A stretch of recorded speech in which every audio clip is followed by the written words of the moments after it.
What's up, besties? It's your girl Sheridan, and I am back with yet another video. Y'all, we're not doing a vlog today, although I owe y'all one.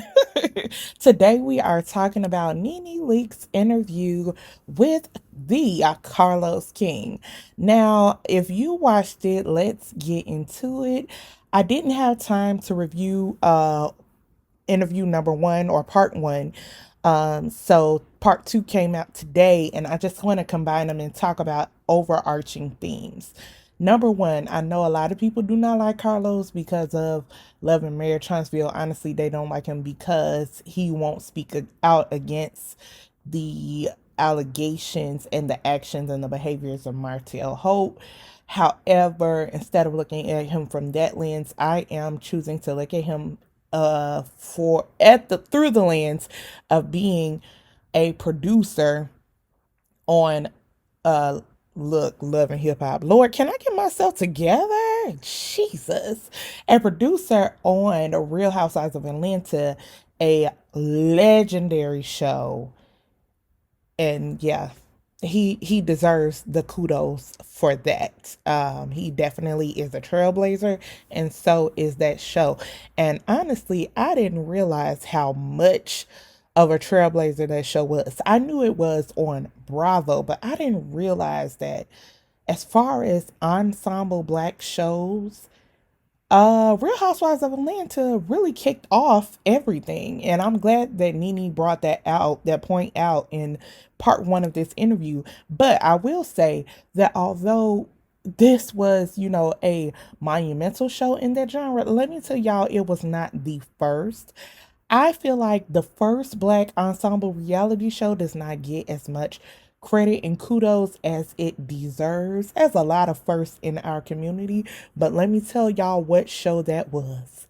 Baby, College Hill. Listen, BET's College Hill was number one, and we honestly need to say that out loud and give them all their, kudos, because many of those kids did not get to finish school. I mean, they're adults now, they older than me, but they didn't get to finish school because the fame and success of the show. And honestly, they ain't have much to show for it. So shout out to all the College Hill students from BET. And yeah, I follow some of them now, and some of them are still doing reality. Honey, let me tell y'all who the finest one was. One of the finest, and that was Dennis. He's still fine today. JT still, well, I don't know if he's still fine, but he was fine. Anyway, let's get back to Nene and Carlos King. So, number one, let's talk about Nene's views and thoughts on Kenya Moore. Um, last part one, last episode, Nene basically said that with Kenya came in the desire to fake storylines. And I don't listen, I don't want to say that Kenya and Walter were not together, but surely Walter planted the seed in the people's minds by getting on radio and saying that she paid him to be her stand-in boyfriend. And that has been like the scarlet letter on Kenya's forehead ever since then. At some point, they obviously were dating, but they were saying, she did a reach back and pulled through in order for herself to be on this show. I think, yeah, the storylines did get fake. Not saying that Kenya faked that storyline, but thereafter, the storyline, it stopped being so much about following their real lives and were things manufactured. Yes, so I will give Nene that, and I didn't feel like she came from a place of hateration in that dancery. Okay, so Nene let us know in part one that they didn't make any money and they paid out of pocket for their own events, and I was just like, huh?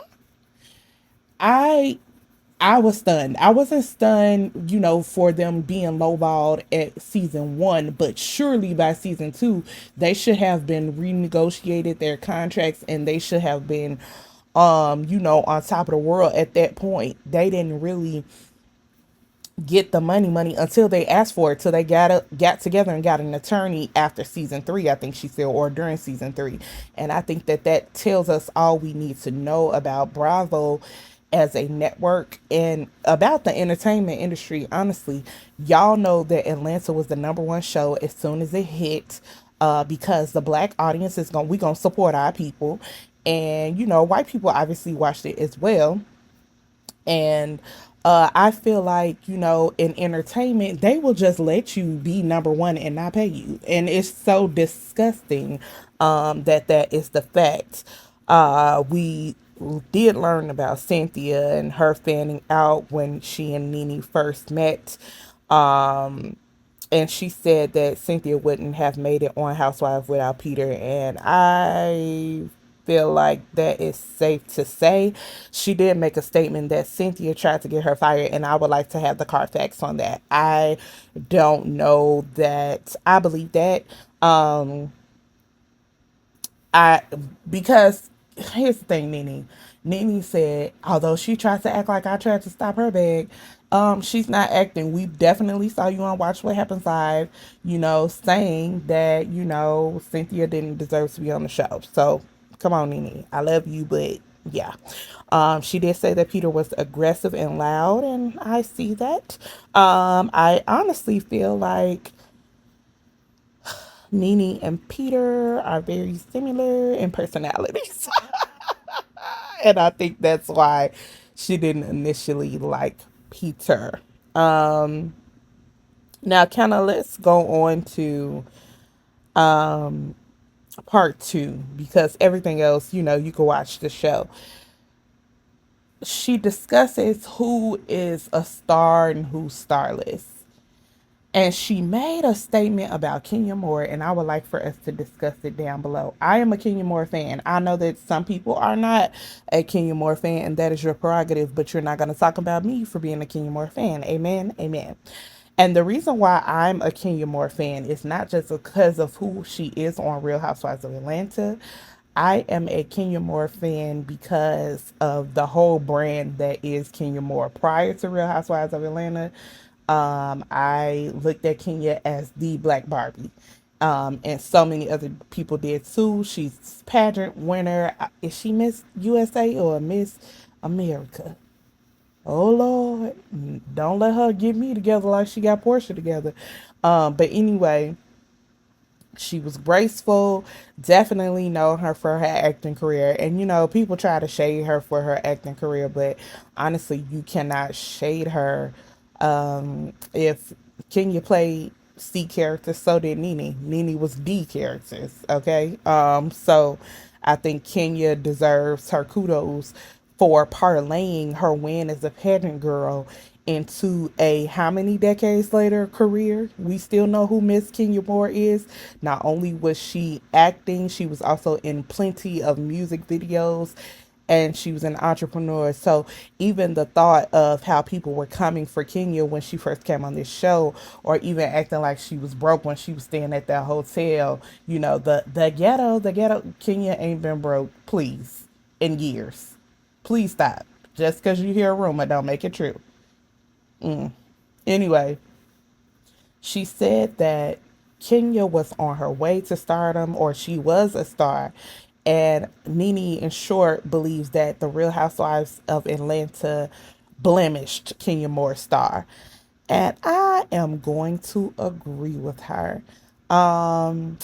Kenya, I think when people think of her, they think of the reality TV villain instead of all the other major accomplishments that she has made. The fact that went on to become a record breaking Black Miss USA in 1993. Okay, the fact that she was able to do that, and now to know she did it without the support of her mother, okay, without the backing of her mother. But though she was abandoned and she went through all of the things that she has gone through, she still see, God still got a plan for somebody. Y'all need to look at her story and look at it as inspiration. Although you may have been left, maybe you was an orphan or whatever, God still got a plan and you still have a purpose. So she was able to shoot up to superstardom and be in Hollywood amongst the who's who. And Kenya Moore is a black icon, literally. And so for her to have all of that and then go to, Real Housewives of Atlanta, and the role she played on this show, yeah, I could definitely see how it blemished her her career, her superstardom. She was asked if Kandi was a star. She doesn't think so. Um She thinks Kandi is overpaid and doesn't really bring much. Here's what I'll say. When Nene clarified that and says she thinks her family is a star, I say, you know what, Nene, you're right. Because Kandi is not a lone ranger. All of what she had going on in the past is what made her a formidable, housewife. Kandi is not known for the reads. She is not known, honestly, for fabulousness, although she is known to have money. DJ A1 said, DJ A1 once said it doesn't matter how many $1,000 worth of clothes Kandi had on, she's still gonna look homely. And it's true. Um, so she's not really known for being fabulous, but what she is known for is her family drama, and they carry her peach together. I don't think Marlo is a star at all. I think Marlo's story is very interesting, and if she actually focused on her story and actually let us into her life, because she's one of those who is performing because she's not showing us her life. I see that Nene has been getting the scuttlebutt about this show, but not really the facts, because Marlo's not reading Kandi. All she's doing is yelling and screaming and bringing up things that make no sense and are inconsequential to the storyline that is produced. Therefore, she's annoying to watch on The Real Housewives of Atlanta. But yeah, I understand why Nene doesn't watch this show. This is the house that Nene built. And yeah, I don't think it's crumbling. To be the number 3 show is not a bad thing. What goes up must come down. And to be it's not like Real Housewives of Atlanta is number 57. Like, come on now. But what I will say is that when she said that Sheree wasn't a star, I fully agree with her.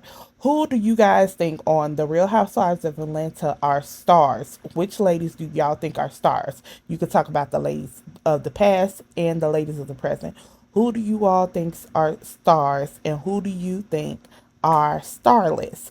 The third question is, who do you think is starish? You almost a star, but not really. Let me know what y'all think down below. Did y'all watch the interview? Did y'all like it? What do y'all think of Carlos and Nene's chemistry? I thought their chemistry was great because they're, the same person. So y'all let me know down below what y'all think. They did bring up Greg and Nene, and I was happy that they did. They are actually my favorite couple of the Real Housewives of Atlanta, past and present. And let me also say, when they began to cry, talking about the racial disparity between the black housewives and the white housewives, and black reality stars versus white reality stars. The fact that Kim K was pushed forward while Nene was held back. All of those things, the fact that they use Nene's image to push Kim Kardashian forward. Y'all have to watch the interview. It is so good, so true. It reminded me of several things, and it reminded me of this. We have to stop agreeing with people just because they're our faves.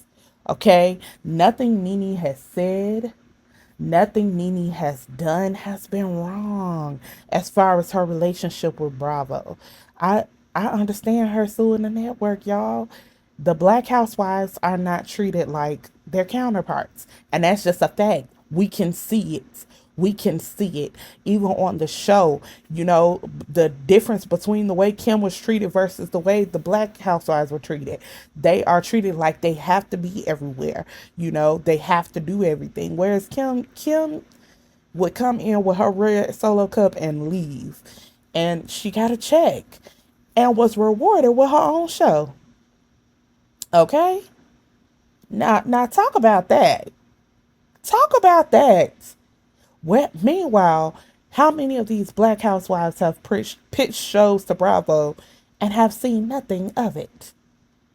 But this lady barely showed up and was rewarded with her own show. Things that make you say, hmm.